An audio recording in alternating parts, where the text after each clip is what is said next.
Continuando nossa aula sobre sistema de numeração decimal, vamos analisar a seguinte situação. Imagine agora que um pastor tenha um número enorme de ovelhas e que precise levá-las ao pasto. Se ele colocasse uma pedrinha para cada ovelha que fosse para o pasto, teria que utilizar uma bolsa muito grande para isso. Para resolver essa questão, ele utilizou pedras maiores para representar quantidades maiores, como mostra ao lado. Ele utilizou uma pedrinha para representar uma ovelha. Quando ele fez um agrupamento de 10 ovelhas, ele utilizou a pedra grande. Você sabia que o sistema de numeração decimal não é o único que existe? Demorou muito tempo até chegarmos à escrita numérica que usamos hoje. Várias civilizações antigas criaram diferentes sistemas de numeração. Na tabela a seguir, você pode comparar a escrita do 1 a 10 em alguns desses sistemas com a escrita que conhecemos hoje. Então, nessa tabela, nós temos apenas 4 civilizações e existiam outras civilizações. Então, nós temos o sistema egípcio, o sistema babilônico, o sistema romano e o sistema indo-arábico ou decimal. Então, o sistema indo-arábico é o que nós utilizamos hoje. Então, nós ainda utilizamos 2 sistemas. O sistema romano, que se refere principalmente à questão de séculos, ele ainda é utilizado. Temos situações em alguns relógios de parede ou de pulso, que ainda existe essa representação. Então, nós vamos trabalhar principalmente com esses 2 tipos de sistema, o sistema romano e o sistema indo-arábico. Nos dias de hoje, nós também utilizamos esses agrupamentos. Muitas civilizações criaram seus próprios sistemas de numeração. Sistema de numeração é um conjunto de regras que permite escrever e ler qualquer número utilizando símbolos e palavras. O nosso sistema de numeração decimal, também chamado de sistema de numeração indo-arábico, pois ele foi inventado pelos hindus e aperfeiçoado pelos árabes. Nesse sistema, os elementos são agrupados de 10 em 10. Então, nessa ilustração, utiliza-se o material dourado. Então, cada bloquinho desse, que faz parte do material dourado, equivale a uma unidade. Quando juntamos 10 unidades, nós vamos ter uma dezena, que é formado por essa tirinha de 10 cubinhos. Então, 10 unidades, uma dezena. Na próxima ilustração, nós temos agora o agrupamento de 10 em 10. Cada agrupamento desse é chamado de dezena. Então, como eu junto, faço o agrupamento dessas 10 barrinhas, que corresponde a 10 dezenas, vai corresponder a essa placa aqui, que vai ter uma centena. Então, uma centena aqui vai ter 100 unidades em relação a cada cubozinho desse. Quando fazemos na terceira ilustração o agrupamento dessas 10 centenas, que vai corresponder a uma unidade de milhar.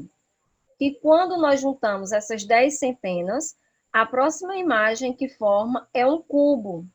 Então, nesse cubo aqui, nós temos uma unidade de milhar. Ou seja, nós vamos ter 1000 cubinhos desse, formando esse cubo maior. Então, no sistema de numeração, nós temos as unidades, as dezenas e as centenas. Quando eu faço o agrupamento de 10 unidades, forma uma dezena. Quando eu faço o agrupamento de 10 dezenas, eu vou ter uma centena. E quando eu junto 10 plaquinhas de centenas, eu vou obter uma unidade de milhar. Você já aprendeu que o nosso sistema de numeração é decimal, isto é, contamos sempre em grupos de 10.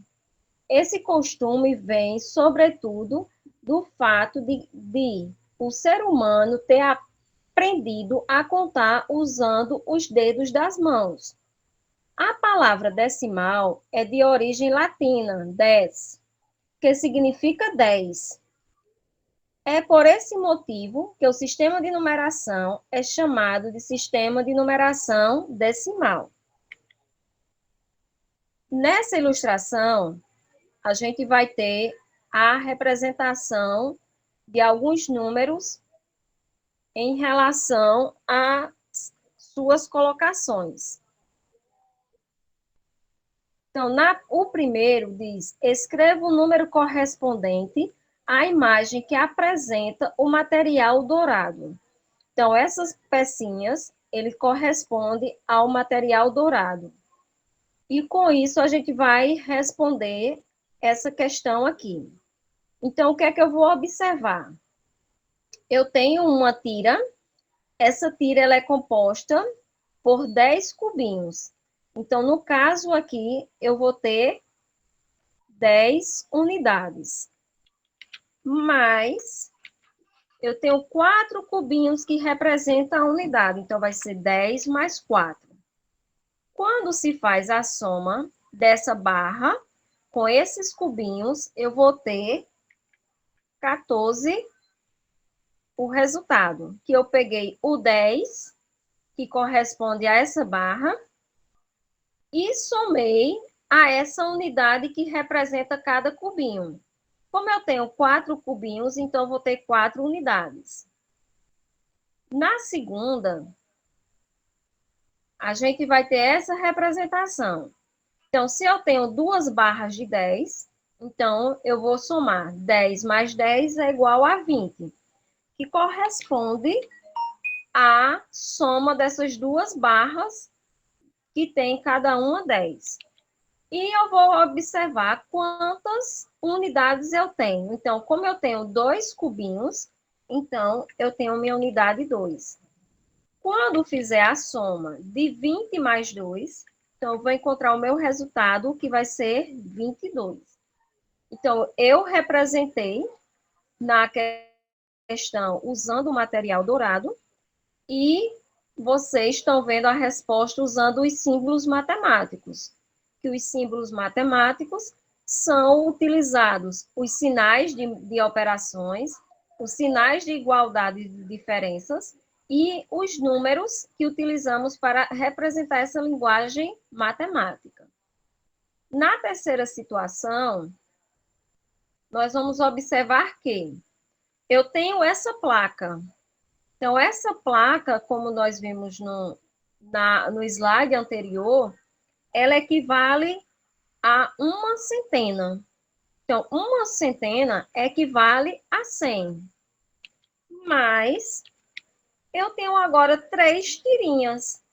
Cada tirinha dessa vale 10. Então, quando eu somar 10 mais 10 e mais 10, eu vou encontrar 30. Então, fazendo a operação 100 mais 30, eu encontrei 130. Na letra D, continuando ainda a análise do material dourado, a gente agora vai observar que tem 2 placas. Cada placa dessa equivale a uma centena. Então, uma centena vai ser 100 unidades. Então, quando eu somar cada plaquinha dessa que vale 100, eu vou encontrar 200. Mas eu tenho 2 tiras de 10. Então, se eu tenho 2 tiras de 10, que cada uma forma uma dezena, eu vou ter 10 unidades. Então, nesse caso aqui, eu vou ter 20 unidades. Mais 2 bloquinhos aqui. Então, quando eu somar esses 2 bloquinhos, eu vou encontrar 2 unidades. Então, fazendo a soma geral, eu vou fazer 200 mais 20, mais 2, que vai ser igual a 222. Então, veja que usamos a linguagem através de símbolos, de ilustrações, que no caso aqui foi utilizado o material dourado, e fizemos a resposta da questão em relação aos números, aos símbolos matemáticos, que no caso aqui a gente usou os números, o sinal da operação de adição e o sinal de igualdade. Então, quando utilizamos essa representação, falamos que estamos utilizando os símbolos matemáticos.